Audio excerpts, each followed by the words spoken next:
Olá, boa tarde. É muito bom estar aqui com vocês novamente. Hoje daremos continuidade no nosso Evangelho no Lar com a leitura dos itens 11, 12 e 13. Não julgueis, a fim de que não sejais julgados. Aquele que estiver sem pecado, lhe atire a primeira pedra. Não julgueis, a fim de que não sejais julgados, porque vós sereis julgados segundo houverdes julgado os outros. E se servirá para convosco da mesma medida da qual vos servirdes para com eles. Então os escribas e os fariseus lhes conduziram uma mulher que tinha sido surpreendida em adultério, e a colocaram de pé no meio do povo, dizendo a Jesus: Mestre, esta mulher acaba de ser surpreendida em adultério. Ora, Moisés nos ordena na lei para lapidar as adúlteras. Qual é, pois, sobre isso o vosso sentimento? Eles diziam isso tentando-o, a fim de ter do que acusá-lo. Mas Jesus, abaixando-se, escrevia com o dedo sobre a terra. Como continuassem a interrogá-lo, ele se ergueu e lhes disse: Aquele entre vós que estiver sem pecado, lhe atire a primeira pedra. Depois, abaixando-se de novo, continuou a escrever sobre a terra. Mas eles, ouvindo-o falar assim, se retiraram um após o outro, os velhos saindo primeiro, e assim Jesus permaneceu só com a mulher que estava no meio da praça. Então Jesus, se levantando, lhes disse: Mulher, onde estão os vossos acusadores? Ninguém vos condenou? Ela lhe disse: Não, Senhor. Jesus lhe respondeu: Eu também não vos condenarei. Ide, e no futuro não pequeis mais. Aquele que estiver sem pecado, lhe atire a primeira pedra, disse Jesus. Esta máxima nos faz da indulgência um dever, porque não há ninguém que dela não tenha necessidade para si mesmo. Ela nos ensina que não devemos julgar os outros mais severamente do que julgaríamos a nós mesmos, nem condenar em outrem o que nós desculpamos em nós. Antes de censurar uma falta de alguém, vejamos se a mesma reprovação não pode recair sobre nós. A censura lançada sobre a conduta de outrem pode ter dois motivos: reprimir o mal ou desacreditar a pessoa cujos atos se criticam.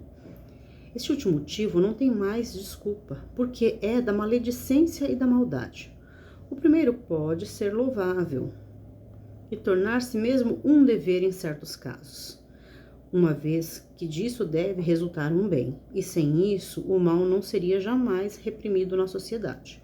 O homem, aliás, não deve ajudar o progresso do seu semelhante? Não seria preciso, pois, tornar um sentido absoluto este princípio: não julgueis, se não quiserdes ser julgados, porque a letra mata e o espírito vivifica.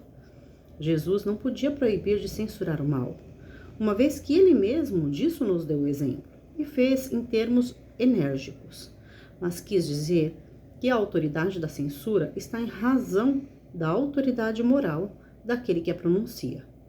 Tornar-se culpável daquilo que se condena em outrem é abdicar essa autoridade. É mais, é se arrogar o direito da repressão. A consciência íntima, de resto, recusa todo respeito e toda submissão voluntária àquele que, estando investido de um poder qualquer, viola as leis e os princípios que está encarregado de aplicar. Não há autoridade legítima aos olhos de Deus, senão aquela que se apoia sobre o exemplo que dá do bem. E é o que ressalta igualmente as palavras de Jesus. Bom, vamos lá? Não julgar para não ser julgado. Não quer dizer que devemos fechar os olhos ao erro, ser omisso ou ser cúmplice no erro. Significa somente que não devemos apontar o dedo. Desculpa. significa somente que nós não devemos apontar o dedo e usar uma régua diferente para medir o erro alheio do nosso. Vamos perdoar o próximo da mesma proporção em que perdoamos a nós mesmos, em que gostaríamos de ser perdoados. Porém, com isso não significa, por exemplo, que se eu estou observando um crime ser cometido, eu devo me calar. Existem leis e essas leis precisam ser cumpridas. Porém, não cabe a mim dizer quem é certo e errado. Cabe a mim cuidar do meu erro. Mas, vivendo em sociedade, quando eu observo que alguém está cometendo um crime e não faço nada a respeito, eu estou sendo conivente com esse erro. Eu estou compactuando com este erro. Quando eu vejo alguém mais frágil que eu, em uma situação aonde não consiga se defender e eu me calo, eu também estarei sendo omissa com este irmão. O que eu não devo é apontar o dedo para o defeito alheio.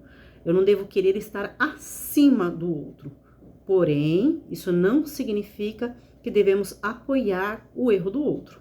Ao contrário, devemos auxiliar para que o outro saia do erro. Mas não humilhando, não espezinhando, buscando as formas corretas. Existem maneiras corretas, né, para tudo isso.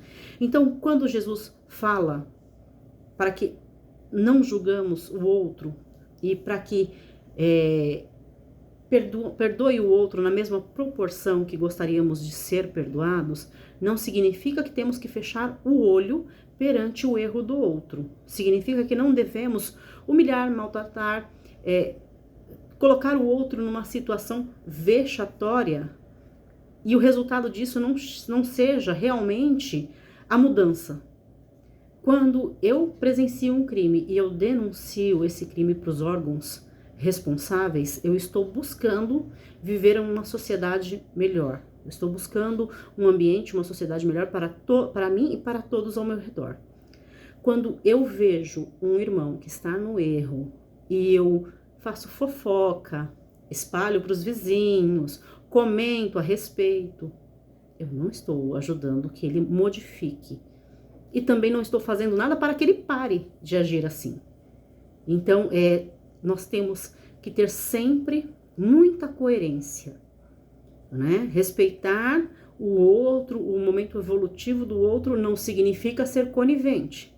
Significa que você não tem necessidade de humilhar, de colocar o outro numa situação vexatória, porém, não é apoiar o erro. Muito agradecida a todos vocês por mais essa oportunidade abençoada. Até logo mais no nosso Evangelho no Lar. Fiquem todos com Deus.